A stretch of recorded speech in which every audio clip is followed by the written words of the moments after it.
Hello, everyone. Welcome back to Career Guidance Series US. I hope you're all having a wonderful day today. My name is Ma'in, and I'm going to be your host for today's Career Guidance Series. For those of you who don't know what Alfaisal MedHub is, it is basically an initiative under the umbrella of the International Office at Alfaisal University in Riyadh, Saudi Arabia, that aims at creating an online global community of medical students. Alfaisal MedHub also covers a broad range of topics that are common to medical students all around the world. Our primary objective here at Alfaisal MedHub is to help medical students learn more about the career opportunities that are available to them after graduating, as well as steps involved in pursuing them. Since medical students are always confused about the path that is ahead of them, Alfaisal MedHub Career Guidance Series addresses this challenge through the perspective of our successful and experienced seniors. As you all are aware, we are now conducting Career Guidance Series US for all medical students all around the world and in partnership with Unmatched.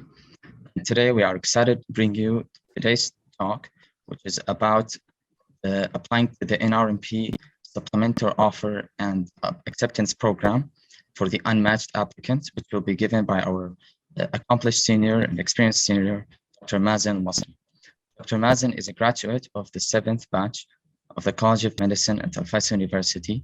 He has been actively mentoring his junior colleagues about career opportunities that are ahead of them.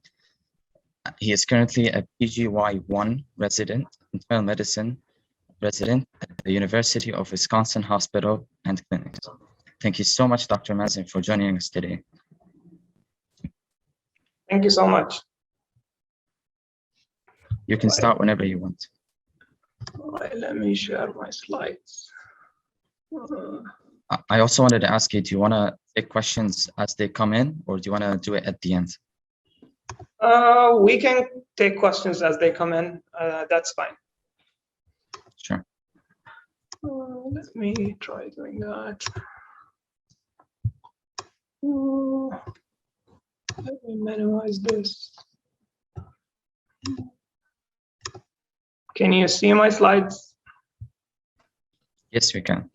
And you can hear me well? Yeah. Okay, good evening, everyone. My name is Mazen. I'm one of the interns at University of Wisconsin Hospitals and Clinic, recent graduate of Alfaisal University. I'm honestly honored, and it's a pleasure to be here, virtually at least.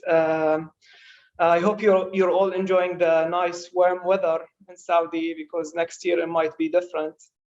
It's freezing outside. It's minus 23 degrees, and we have 6 inches of snow yesterday. So whenever you match, make sure you buy a good, warm, comfy snow boots, so you don't slip on ice on a daily basis like I do. So today I'm going to be talking about applying to the NRMP SOAP program. Hopefully no one will have to go through that process, but it's always good to be prepared and have a plan just in case you didn't end up matching from the first attempt. Right. If you have any questions, you can stop me and ask questions directly. And please call me Mazen. No need to call me Dr. Mazen. I'm only a few years ahead of you. And in the US culture is that we call each other by our first names. So I work with fellows, with residents, with med students, and we all call each other by our first names. And this is a good culture to humble everyone and make sure we were all in the same boat. We only call attendings by doctor and their last name. So you can call me Mazen. So let's start by defining stuff. So what is SOAP? It's the Supplemental Offer and Acceptance Program. So what is it? It's a tool through which the unmatched applicant, they go with the unmatched or unfilled positions for the unmatched program. It's an algorithm that usually is in favor of programs opposed to the original match system, which is in favor of the applicants. What I mean by that is that the programs, they will rank the applicants, but the applicants do not get to rank programs in the SOAP program. So it's basically a second chance. So before talking about SOAP and what's gonna happen, what is the timeline for that, you need to know whether you're gonna be eligible for SOAP or not. So there are 3 requirements for the eligibility criteria for participation in SOAP. So first of all, you need to be registered in the main match or the R3 system. Also, you need to be eligible to enter the GME on July 1st as verified by either ECFMG or your med school. And what do we mean by that? It's that it means you need to be able to start residency by July 1st. Why is that important? If for any reason you're not ECFMG certified yet, then you're not going to be able to start. You didn't do the OET, you didn't pass the OET, you're not going to be eligible through the pathways, etc. Then you can't participate in the SOAP program. Also, to be able to, the final criteria for that is to be unmatched, either fully unmatched or partially unmatched on the match day, which is Monday, March 14th. What do we mean by fully unmatched? If you're applying to a categorical position like internal medicine or pediatrics, if you didn't match, you're fully unmatched. However, if you're applying to specialties like ophthalmology, dermatology, anesthesiology, so you need two positions. You need a prelim position or a transitional year position, and you need an advanced position in the desired subspecialty. So what do we mean by the prelim or transitional year position? To be able to do anesthesiology, dermatology, ophthalmology, radonc or radiology oncology, you need to do a year of medicine or surgery, and then you go to the desired subspecialty. So you need to go through the match system twice. So there might be a chance that you match into anesthesia, but you don't match into the prelim position, for which you need to participate in SOAP to find a prelim position, or vice versa. Things to keep in mind that when participating with the SOAP program, you submit your application through ERAS, similar to what you do with the general match. You submit your personal statement, your letter of recommendations, and you need to make sure that you have an NRMP ID attached to your application as well. So before explaining the timeline for the SOAP, let's go through the general rules of the SOAP program. So the SOAP eligible applicants will have access to the unfilled program at 9 a.m. Eastern time on Monday, March 14th. So the match results, they will be available at 8 a.m. Eastern time on Monday. And then 1 hour later, through the R3 system, you can access all the list for the all unfilled program through the R3 system. And this is when you can have a better idea which programs you can apply to. You have to be fully unmatched or partially matched, as we mentioned earlier. You can only apply to 45 programs during the entire SOAP process. Unlike the original match process, you can apply to as many programs as you can. For the SOAP, you can only apply to 45 programs. And it's extreme. I highly encourage you all to apply to the 45 programs whenever, initially the application starts. We can talk about that later even more. Things to keep in mind is that applicants or individuals acting on their behalf, they cannot communicate with the programs. You can't shoot an email to a program director saying, oh, I'm interested in your program, I have ties to the area. You can't do any sort of communication during the SOAP time. So if you did, you're going to violate the SOAP regulations and you're going to be dismissed from the participating in SOAP either this year or next year. Also, applicants, whenever they have access to the list of programs that are not filled or that still have available positions, they can share these lists on any social media, Facebook, or send it by email, because programs do not like to share that they didn't actually have applicants that fill all their positions, because this might affect their reputation. These can be shared after the SOAP system, after even the SOAP positions are taken, but before that, you cannot share the list of unfilled programs. Okay, so things to remember.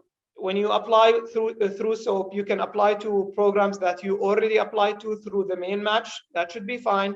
You can't apply to more than 45 programs again. And then I guess we're all poor at this point of life and money matters. So the question is that, do I have to pay again for the SOAP? I already paid a lot of money for the main match. And the answer is no. If you apply to the main match and you ranked at least one program, then you don't have to pay anything for the to participate in SOAP again. However, interestingly, you can even apply to SOAP even if you didn't apply to the main match. And if you're doing so, then you will be charged a minimal fee. It's $99, and then you will be charged $80 for like releasing your USMLE scores as well. That's only if you didn't apply to the main match. Okay. So when we talk about SOAP, it's good to understand the data behind all of this and understand how many positions are available and how many people are competing for these positions. So the match data from 2021 showed that there were like 1,800 positions available, and they went through SOAP. 1,700 were actually filled through the SOAP system. And how many applicants were actually eligible to participate in SOAP and compete on these positions? There were like 14,000 applicants. So 14,000 applicants competing for 1,800 positions only. It's also very important to understand what kind of positions are available through the SOAP system, because this is gonna be crucial in determining, because when you apply to SOAP, you have the opportunity to change the specialty you applied on during the main match. So let's say someone applied to general surgery and they didn't match, and now they're going through SOAP. You can apply to family, apply to pathology, you can apply to OBGYN, you can apply to prelim medicine, you can apply to any available position. So just looking at the data from 2021, most of the unfilled positions, they were prelim surgery positions and prelim medicine positions. The categorical positions were mainly family medicine positions and internal medicine positions. So if we look at the data, there were like around 350 positions, family medicine positions, and there are around 390 internal medicine positions. However, specialties like pediatrics, OBGYN, or like pathology, they had less than 40 positions. OBGYN had only 7 positions. So if you're someone who's interested in OBGYN, maybe it's time to consider either like waiting to apply again next year, or maybe changing the specialty and applying to different specialty like family medicine, where you'll have much higher chances. All right. And then the big question is, what are the chances for IMGs to match through SOAP? Because the general information is that SOAP is usually for MDs, US MDs, and the US graduates, and it's not usually for IMGs, which is partially true, because almost like 82% of the positions are actually filled by American graduates and not by IMGs, and only 18% of the positions are actually filled by IMGs. Out of these 18%, 10% are like US IMGs or applicants that do not require visa with a green card or US citizenship, and 3% were US IMGs. So that's something to keep in mind. The thing I'm trying to say here is that there is a chance. It's an 80% chance. It's not 0%. So when does SOAP start? So I'm just going to go through the timeline of SOAP, try to explain it as simply as I can, and then we can take in questions. If you have any questions, you can stop me in between. So dates, keep in mind, Monday, March 14th. Hopefully everyone is going to be celebrating that date. You all match. No one will have to go through SOAP, but you have to be prepared and ready just in case you didn't match. Usually the match results, they are available at 8 a.m. Eastern time. It's very important to pay attention to the time, especially during SOAP, and all of these times are in Eastern time. So make sure you're not missing anything just because of the time difference. So after like the main match results are available, then after 1 hour, the SOAP begins, which means that the ERAS is going to open up, and then you can apply to programs, and you can apply as maximum application should include 45 programs. Again, at this point, I encourage you to apply to all 45 programs. ERAS it's exactly like applying to the main match. When you apply before the applications are available for the program directors, you should apply to all the programs. After the application opens, you can still apply to more programs, but your chance is going to be much lower because programs, they already reviewed the applications. So by 10 a.m., you can start applying, and then the application is going to remain open, but I highly encourage you all to apply to all the 45 programs whenever the SOAP opens immediately. Things to keep in mind is that you need to assign supporting documents like letters of recommendations, personal statements, USMLE scores. Make sure they're all updated and they're all tailored to the desired specialties. To change your specialty from internal medicine to family medicine, make sure your personal statement is addressing a family medicine subspecialty now. So we talked about Monday. You get the match results. 1 hour later, the SOAP begins. All of this time, programs, they still don't have access to the applications. So next day, so almost 24 hours, Tuesday, March 15 at 8 a.m. Eastern time again, programs, they can start reviewing the applications and they can start conducting interviews.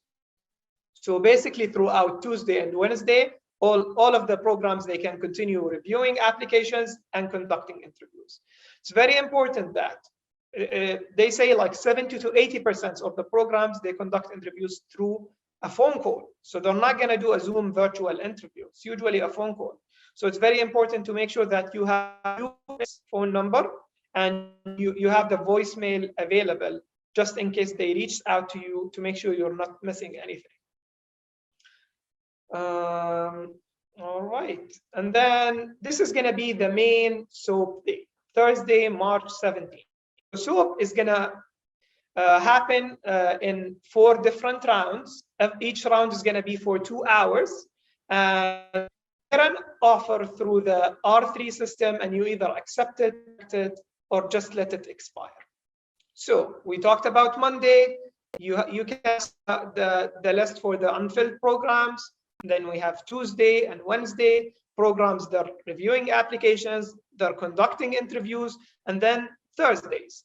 Thursday is like it's going to be again 4 rounds. So first round is going to be from 9 a.m. to 11 a.m., then 12 to 2, then 3 to 5, then 6 to 8. So each round is going to be for 2 hours, and programs, they have to certify their list 5 minutes before each round. So you don't rank any programs. So based on the interviews that happened on Wednesday and Tuesday, they're going to rank their applicants, and then once the round starts, based on the algorithm, the interviews are going to be sent automatically to the applicants that are ranked high. Once you get the offer, you can either accept it, reject it, or let it expire. If you accept an offer, it's a commitment to join that program on July 1st, and all the other offers will be rejected. You can have multiple offers, you can have only one offer, and you can have no offers. But just to make sure you understand this, if you accept one, you're accepting everyone else. So make sure that you make the right decision. And then after 2 hours, you just keep waiting. And then second round will happen and offers will be sent again. Let me emphasize on something. Let's say around 70% of the offers are all sent during, or 70% of the positions are all filled during the first round of SOAP. Because everyone's going to accept the offer. No one's going to reject it. Because at that point, everyone is, they're tempted to start residency no matter what. So I'm not saying that the chances aren't there in the subsequent rounds, like round 2, round 3, or round 4. You have higher chances during round 1. And this is when most of the offers are accepted and sent. And then you go through round 2, it's going to be the exact same process, and then round 3, and then round 4. And during all of this time, it's always important to keep in mind that you can't communicate programs, and you can share the list of the unfilled programs. these are the NRMP, they're extremely strict about this. And if you violate this, you're going to be dismissed. At 9 p.m. Eastern time, the SOAP ends, and all the unfilled program, the list for the unfilled programs is going to be updated. And at that point, you can start communicating programs. So as I explained earlier in my slides, there were like 1,800 positions, 1,700 were filled during SOAP, but there were like around 90 positions who remained unfilled. So you can try your chances and try communicating with the programs, sending them an email saying that you're interested in the available position, and maybe they're going to accept like offering you that position. But your chances are really low, honestly speaking, at that point. So how does it work? Just in case you're like, if you like flowcharts or algorithms, and this is going to make it easier to understand, this is an algorithm from the official NRMP website. So let's say a program has 2 unfilled positions. They will rank the applicants that they interviewed during SOAP, and then the offers are going to be extended to the top 2 applicants. Okay, if they both accepted the offers, that's it. The positions are filled. Then the applicants of the programs, they have a binding commitment that they have to start residency on July 1st. Let's say if they both did not accept the position, that's either because they were uninterested in that position, or maybe they accepted a different position and by default they rejected that position. So the algorithm will go to the next 2 applicants that were ranked. And before starting the second round, the program has the opportunity to recertify their rank list. So they can change the order based on whatever they think, and they can recertify their rank list, and then the top 2 again, they will be based on the algorithm. It's very important to keep in mind that if you reject a program during the first round, you can't be offered a position during the second, third, or fourth round again. So if you reject it, it's done. You're not going to go for that program. And then the last option would be, what if one applicant accepted the position, the other didn't? Then the applicant who accepted the position will take it, and he will match there. And if the other available position, they will go to the rank list, the program rank list, and based on whomever is ranked later, it will be he will be offered an interview. All right, so let's go through. Let me show you how does it look like, because sometimes it's kind of challenging imagining things without seeing them. Let me see. I think that's. Let's look at this. Can you see my slides? Yes, we can. Oh, so that's through the NRMP. This is their official slides. So just to give you an idea, how is it going to look like? So you're going to log into through the Match system, and then this is the page that's going to show up. Once SOAP is available, it's going to show up in the right upper corner. It's going to say SOAP, and then there's unfilled programs. You click on it, and you have access to all the unfilled programs. If you click on offers, this screen is going to show up. You're going to see accepted offers, pending offers, rejected offers, and expired offers. If you have no offers, your screen is going to look like this: 0 accepted, 0 pending, 0 rejected, and 0 expired. If you have pending offers, it's going to look like this. And you can see that this applicant, for example, he has like 2 pending offers. You can click on view offer and it's going to open. You can either accept, reject, or just return, but you have 2 hours to make a decision. Let's say you accepted the offer. Before you click accept, you have to confirm your acceptance by typing in your password, and then it's gonna show up under accepted offers, and you already matched in that program, and you're gonna start in July 1st. And then once you accept the offer, this is gonna show up as well. It's gonna say SOAP, accepted offers, and then the program number and what kind of program it is. All right, if you rejected an offer, it's gonna show up under rejected offers. If the offer expired for some reason, you didn't access the R3 system, your phone wasn't set up, you forgot about the timing, because it's extremely time sensitive. It's 2 hours and it's going to expire. So you want to make sure that you're available at that day, like 24/7, I'm saying. And then the expired offer will show up under expired offer.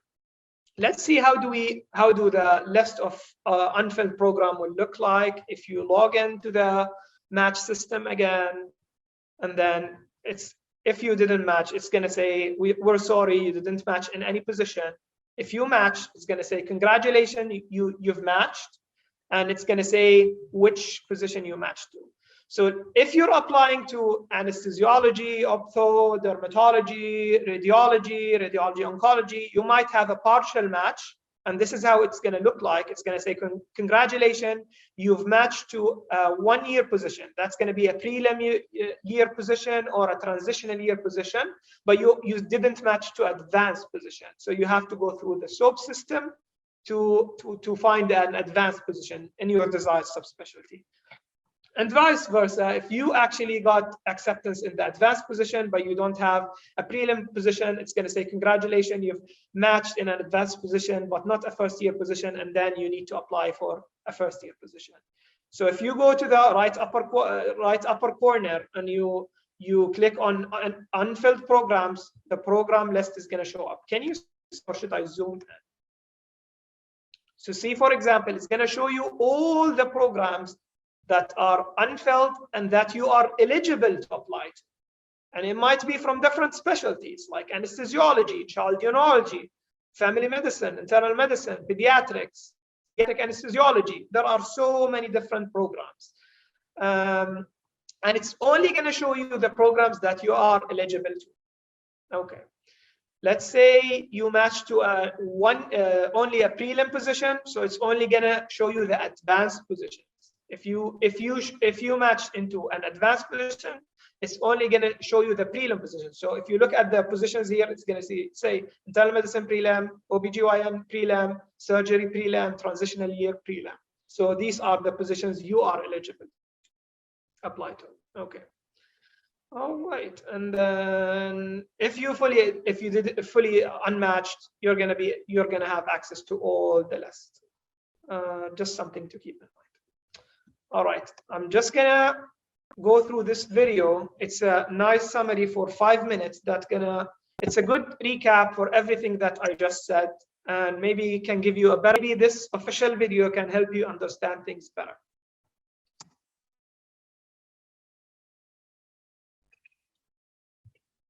Let me do that again.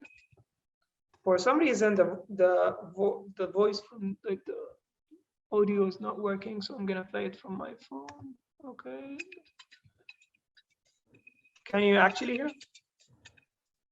Supplemental offer and acceptance program, or SOAP, is the process during match week through which positions left unfilled after the matching algorithm has been processed are offered to eligible applicants. SOAP is not another match. It is a series of offers by programs. SOAP consists of 4 rounds where positions are offered to applicants based on a program's preference list. Each round lasts 2 hours, during which you can accept or reject any offers you may receive. Only eligible applicants can participate in SOAP. To be eligible, you must be registered for the main residency match, be able to enter graduate medical education by July 1st in the year of the match as verified by your medical school or ECFMG, and be partially matched or fully unmatched on the Monday of match week. On Monday of match week at 9 a.m. Eastern Time, you learn if, but not where, you matched. Match status notification is available in the R3 system and is sent by email. If you are unmatched and eligible for SOAP, your SOAP status on the match homepage in the R3 system will display that you are SOAP eligible. Not all unfilled programs choose to participate in SOAP. The unfilled programs that do participate will be on the list of unfilled programs in the R3 system. If you find out you are fully unmatched or partially matched and are SOAP eligible, you can access the list of unfilled programs in R3 to identify the programs where you want to apply. The only way to obtain a position through SOAP is by submitting applications to unfilled programs using the AAMC's Electronic Residency Application Service, or ERIS. You can submit up to 45 applications total for all SOAP rounds through ERIS to categorical, preliminary, advanced, and position reserve programs for which you are eligible. For example, if you are partially matched to an advanced program, you are eligible to apply to only preliminary or transitional year programs. You will be able to see only the types of programs for which you are eligible on the list of unfilled programs and in ERIS. If you are fully unmatched, you are able to see and apply to all program types. Once programs receive ERIS applications, they review them to determine which applicants they want to contact and interview. Programs receive ERIS applications and can begin contacting applicants beginning at 8 a.m. Eastern Time on Tuesday of match week. Programs typically reach out to applicants via telephone or email. Each program sets its own process for interviewing applicants, although most conduct telephone interviews. During SOAP, applicants can only contact programs by submitting an ERIS application. You cannot contact programs outside of submitting your ERIS application until a program initiates contact with you after receiving your application. This rule also includes school officials or other individuals acting on your behalf. Applicants who violate SOAP policies will be investigated and could be barred from participation in SOAP the following year. Programs contact applicants and conduct interviews in order to create a preference list of applicants to whom they want to offer a position. During SOAP, applicants do not provide any kind of ranking or preference list of programs. To prevent undue pressure on applicants, program staff cannot ask applicants to indicate whether they will accept an offer if one is extended through SOAP. Let's look more closely at the 4 SOAP offer rounds, which occur on Thursday of match week at 9 a.m. Eastern Time, 12 p.m. Eastern Time, 3 p.m. Eastern Time, and 6 p.m. Eastern Time. Each round lasts 2 hours. During each round, offers are extended through and must be accepted or rejected in the R3 system. The SOAP section of R3 provides details related to each round, including when each round starts and ends, whether you have any offers, and your decision. All offers are extended simultaneously at the beginning of the round. If you have an offer, you can accept it, reject it, or let it expire during the round's 2-hour window. An offer from a program that is rejected or expires will not be extended to again in future SOAP offer rounds. If you receive multiple offers during a SOAP round, acceptance of one automatically rejects the others if they are for the same position type in the same appointment year.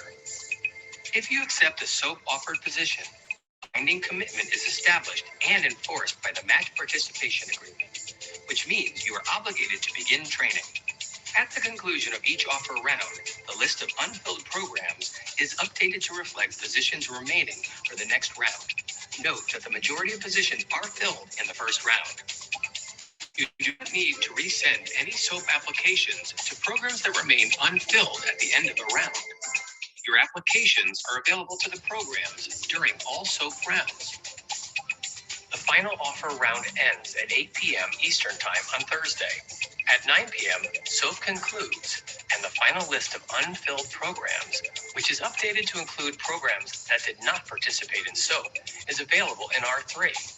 At that time, if you are still unmatched or partially matched, you can contact programs on the directly about their unfilled positions. You've worked hard to reach the point in the match process, and while it's natural to think you'll match, be sure to review the many SOAP resources available on the NRMP ERIS websites.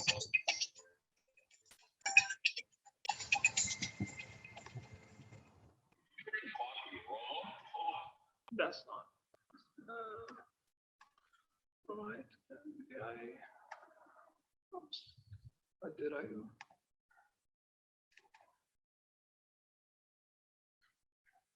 How do I minimize this? Okay. Got it. Okay, so we went through the video. Okay, so the question is, how do I increase my chances in matching through SOAP? First and most importantly, apply on time. So whenever the SOAP begins, you need to apply to all 45 programs and make sure that you know the time difference. All these times are Eastern time, so make sure that you apply on time. It's all time sensitive. It's extremely, honestly speaking, it's extremely like pressuring and like a lot of anxiety happens, but you gotta go all in, you gotta take your chances and try your best to match. Things to take into consideration: consider applying to different specialties based on the data we talked about. So if you applied for OBGYN position and you didn't match, applying again through SOAP is kind of not a good idea. There are only 7 positions available, and I'm almost sure that all these 7 positions they're gonna go for to like US graduates. So apply for specialties that you have better chances, and like family medicine, internal medicine. If you're interested in surgery, you can go for a prelim surgery position. Some people, they go for a prelim medicine position and then they apply to medicine next year. They just want to get some experience, more LORs. You're going to start having salary as well. So all of these are options to you. So what specialty? Keep that in mind. Also, to boost your application, I've seen some applicants, especially in the South, and like Texas and these states, they're providing a language certification. I think it's called DLE for the Spanish language. Boosts your chances in matching there, because a lot of patients, they speak Spanish, and programs, they really love it when you like speak a second language like Spanish, especially also in Chicago, I guess sometimes in Boston and Texas in general, they like to see that. USMLE exams, if you took the step 3 later on after applying to the match, adding that on can increase your chances as well. ECFMG certification, if you didn't have the ECFMG certification when you applied, make sure you have it by the time you apply to SOAP. All of these are important things to keep in mind. Also, internet connection. Make sure you don't have a poor or bad internet connection. You're missing offers. Make sure your email is updated. Your phone is set up. You have a voicemail. You have a US phone number. This is extremely important. If you don't have a US phone number, you're gonna miss a lot of like interviews, a lot of offers, because everything is gonna be through a phone call. Let's say 70% is gonna be through a phone call. So how can I get a US phone number? I think you can do that through Skype. Through Skype, there is a way to do it. I'm not 100% sure how to do it, but there is a way to get a US phone number through Skype, even if you're in Saudi.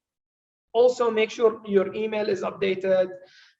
Your notifications are on. So if you get an offer, you receive an email. So make sure that you don't miss that offer and it expires within 2 hours. Lastly, I would say, always make sure that you work hard, and sometimes it's fine to fail from the first attempt. You apply again, you don't match from the main match, you apply to SOAP, you match again. That's fine. Only those who keep trying, they ended up in great places and they ended up matching. And we have a lot of examples from our seniors. A lot of like seniors applied multiple times and didn't match, and they ended up matching in amazing places and for amazing specialties as well. I remember like one of our seniors he wanted to apply for surgery and didn't match for 2 years. So he kept doing a prelim position for 2 years. And then during his third match cycle, he applied and he matched into a PGY3 position. So he didn't even had to like repeat the 5 years of surgery. He just matched into a PGY3 position. So there is always a way. If you keep trying, if you keep working hard, if you keep working on improving your application, and if you try your best to understand the system, because there is always a way through it. And now we can take questions if anyone has any questions. I think someone asked a question. Yeah, there's a question in the chat from Kanis Fatal. What's the difference between applying to the match then SOAP and SOAP alone? I mean, why would one do so? I don't have a good reason why would one do so. Maybe their application wasn't ready for them to apply early on, They didn't have the USMLE exams. They didn't have LORs.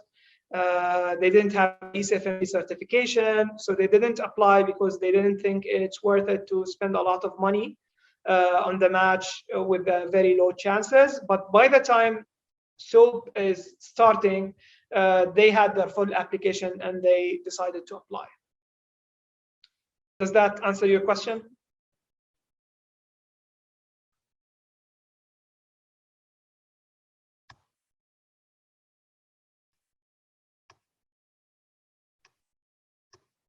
All right, any other questions, especially from those who are applying this year? Okay, so on the 15th and the 16th, we just wait, and the 17th we can match through SOAP. That's accurate. That's true. If you, let's look at the timeline again. So the 15 and 16, you're not just waiting, you're also getting interviews. So you might be getting phone interviews or virtual interviews. Also, can we change the list of the 45 programs? No, once you apply for the 45 programs, you can change it. What you can do, but I don't encourage that, is that you don't apply to the 45 initially, you apply to 30, and then based on the unfilled in the SOAP rounds, you can apply more and more. But I would highly encourage you to apply to the 45 positions earlier. Allah ya'afik. So yeah, Tuesday and Wednesday, you're getting interviews and you're waiting basically. And those interviews are very similar to the interviews that you have in the match. They're usually quicker and shorter, and the questions are about the same. Why are you interested in that specialty? Why our program? Why do you want to do internal medicine? Only additional question that I can think of, and I only read that online. I'm not sure if that's accurate or not. Sometimes they ask you, why do you think you didn't match through the main match? What is the reason behind that? And it depends on the situation. Maybe you weren't like ECFMG certified. Maybe you did the electives after the match started and your LORs weren't uploaded. Maybe it's just because of COVID and you couldn't do a lot of like electives. To change our personal statement to talk about why we didn't match. I don't think so. I think the personal statement is meant to be to only explain why you're interested in that specialty. You don't have to change your personal statement to say why you didn't match. But if you're applying to a different subspecialty, if you're changing the subspecialty from like internal medicine to pediatrics, definitely need to update your personal statement. If you weren't sure about your personal statement, if you were like rushing things before the main match and you had to write like a very quick personal statement, then probably you should update it and write a proper one. Any other questions?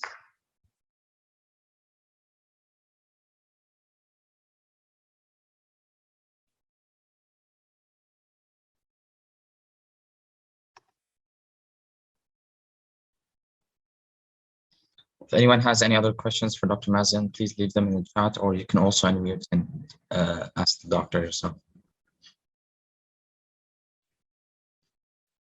Should we contact internal recommenders if we know any, or is that also prohibited? That's also prohibited, unfortunately. No one can speak on your behalf and you can't contact anyone. I mean, if you know someone from inside who's going to say, I'm going to recommend this guy who didn't reach out to me, that should be fine, because no one's going to know that you actually reached out to them. But I'm not sure how doable that is. So if you know someone from inside who's like trustworthy and who's not going to say that you actually reached out to them, then you should do it.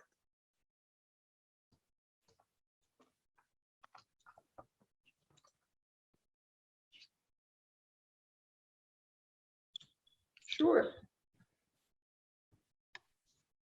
Any other Okay, thank you. Thank you so much, Doctor, for the wonderful presentation. I'm sure it was beneficial and we truly value your experience and help. And to everyone in the audience, thank you for joining us today. And our team hopes that you found this session as helpful as we did and as informative as we did. If you have any more questions, please leave them in the chat, or you can unmute yourself and ask.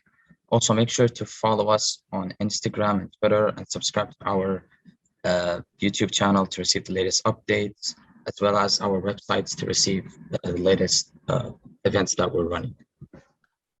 I posted them in the chat for all of you. And if you have any more questions, you can also go to the link. I just sent it right now to ask any more questions for Dr. Mazen or for any of the Alfaisal MedHub. Thank you so much, Dr. Mazen, again, for your time. Thank you, man. And you can always shoot me an email. I'm going to put in my email in the chat as well. If you have any questions about anything, even if it was outside the scope of this talk, anything related to the match, I'm happy to answer that or help with anything. And thank you again for having me. You're doing a great job. This initiative is extremely impressive and extremely helpful to everyone. What you're doing, thank you for your time and effort, for everything, for your time you're spending to help others and to advocate for residency and for residency applicants. Let me know if I can help with anything else. I was honored to be with you today. Thank you so much. Thank you so much, Doctor, for giving us your time. And for Isra Khalid, who asked in the chat, you can find the previous sessions in our YouTube channel. I just posted. So you can find there, we post all the CGS, the Career Guidance Series videos and webinars there. So you can check it out.